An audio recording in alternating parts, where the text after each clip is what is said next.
So we have reached the end of Coldwell. Officially. Uh, Apologies for still being sick and still recovering. I've got the stuffy nose, the sneezing, and the plugged ears, so I can't even hear anything out of this side. But regardless, I don't need to hear too much to make a review.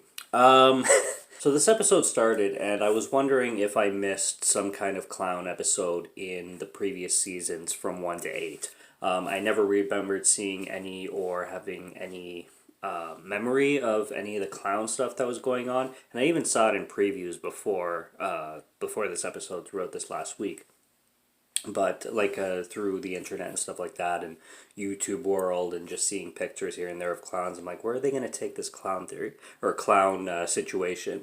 And I was like, did I miss something way back in some other season? But nope, it was just a new story of a previous Dexter kill that he made outside of the seasons, and I liked how they intersected him telling the story to Harrison while they played scenes of him hunting down this clown Wiggles, and they really made Wiggles look creepy too. I wish there was an older episode where they actually had Dexter Morgan hunting down this clown named Wiggles, but he was really creepy. I also like how Deb's spirit, or whatever you want to call her, argued with Dexter continuously on telling him not to tell Harrison about his killings necessarily, and how deep and how how strongly his history with killing was. How strongly, that's not even a word.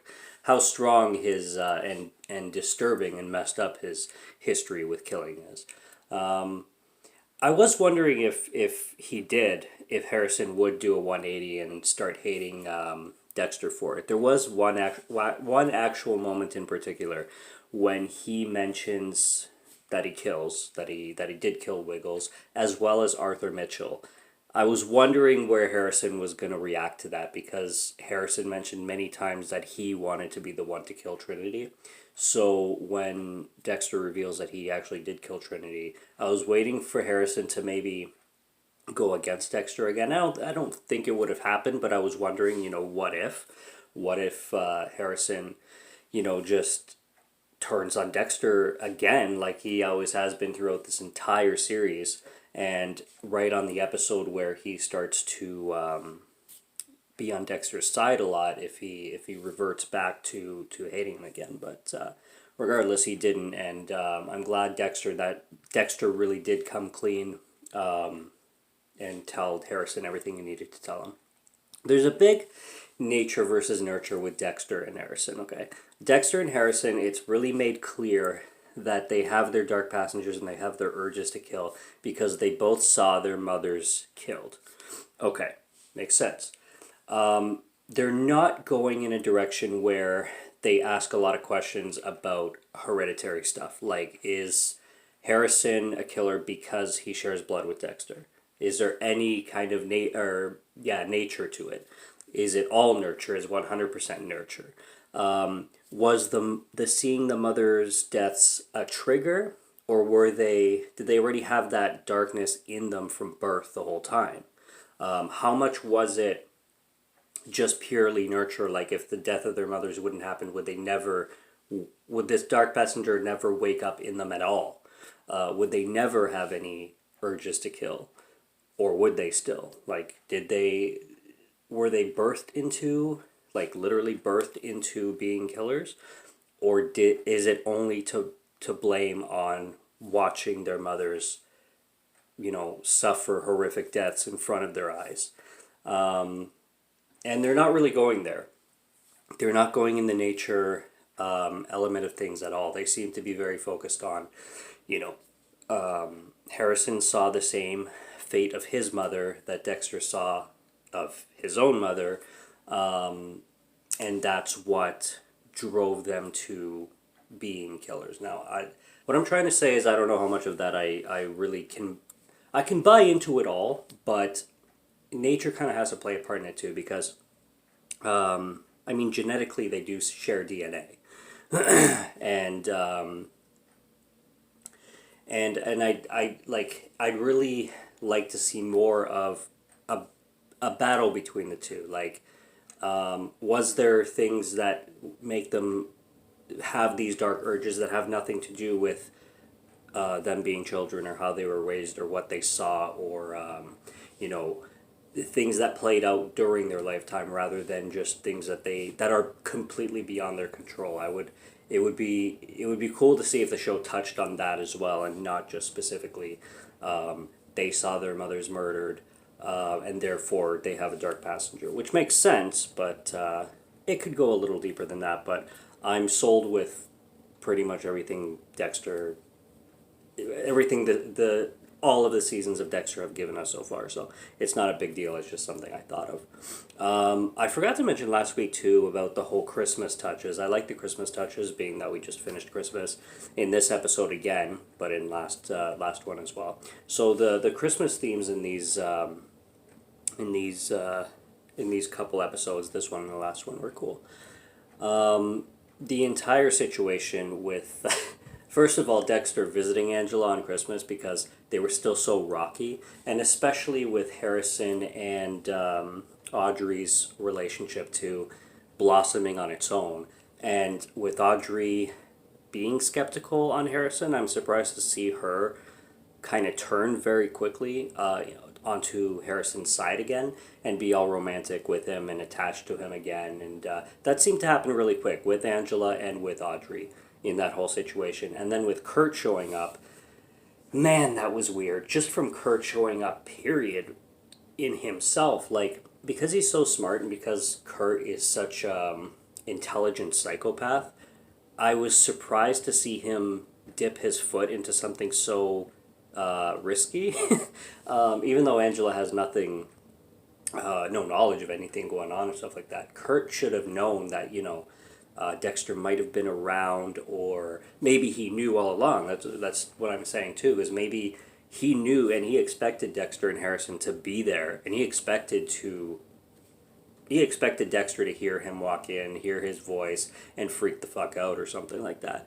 So the only believability I have of Kurt showing up at Angela's is that he knew Dexter was going to be there.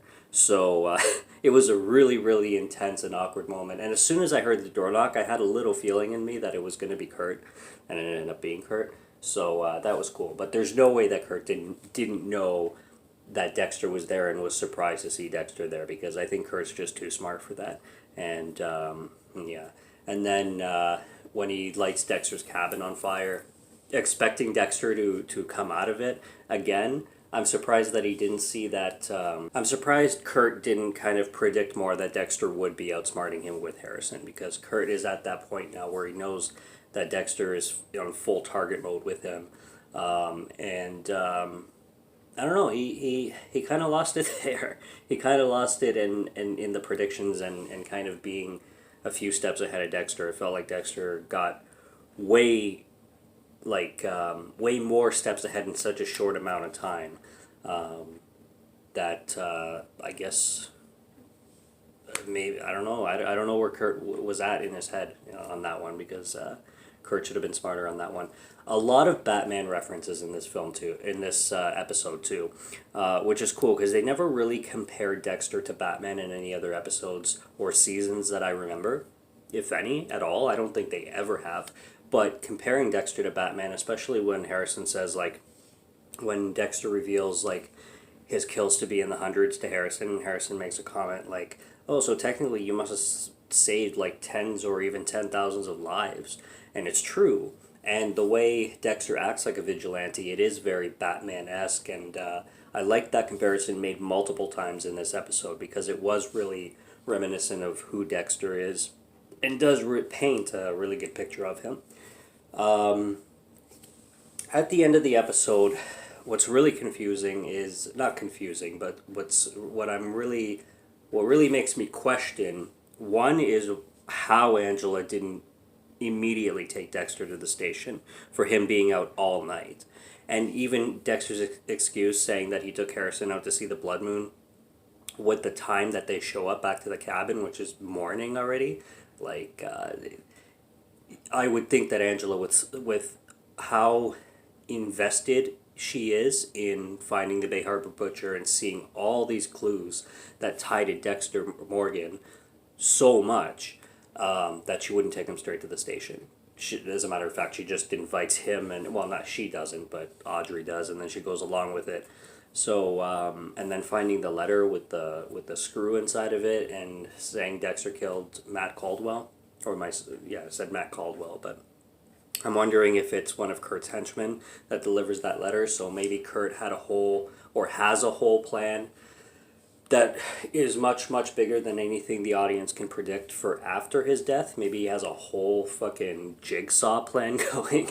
Yeah, he's going to set up traps and everything. No, I don't mean like that. I mean like thinking way ahead of when, after Kurt Coldwell, just in case he got caught, just in case he got killed. Kurt's the type of guy who definitely would plan something like that. I can see his personality and his type of killer he is doing that for sure. So I'm sure he has something that's going to be very, very revealing in this next episode, this finale, that's going to definitely be shocking for sure. Outside of Angela just kind of figuring them out kind of thing. And we're out of baddies, so there's not going to be any, like I said, unless there's another henchman that was never talked about that was working for Kurt that all of a sudden comes around and starts to kill more main characters. I don't see Angela going anywhere. So, the question is just, is Dexter going to be caught or is he not? But as for anybody big dying, I don't think at this point it's going to happen. But show's full of surprises, and anything really could happen. I also don't see any of the OGs coming back either, so I don't see Batista coming back. I don't see any more of Arthur Mitchell coming back. And I don't see anybody from the other seasons making appearances or anything like that. I just see some kind of conclusion happening with Dexter and Harrison and Angela and Audrey, and what that is, we will just have to wait another week. So that's what I got on this episode. It was great. I loved the way they filmed Kurt's death and how they handled that and played that. There was a fan prediction or something like that I landed on about Molly Park's death and Molly Park's secret death. So I guess whoever said that or wherever I ran into that was accurate, because there's Molly Park in that freaking box. That's another thing that I wonder if, like, how Angela's going to find out and where that's going to go kind of thing. But that's a little tidbit at the end too. But that's pretty much all I have. So subscribe to Morgan Film Fan if you like to listen to my voice, or if you like my film reviews. I'll be back next week with the final Dexter episode. Maybe final for good, maybe final for this season. We shall see. But stay, check out what's on the channel already. Go check out the old reviews of Dexter. Check out all my film reviews. And until next one, have a good night, take care, and cheers.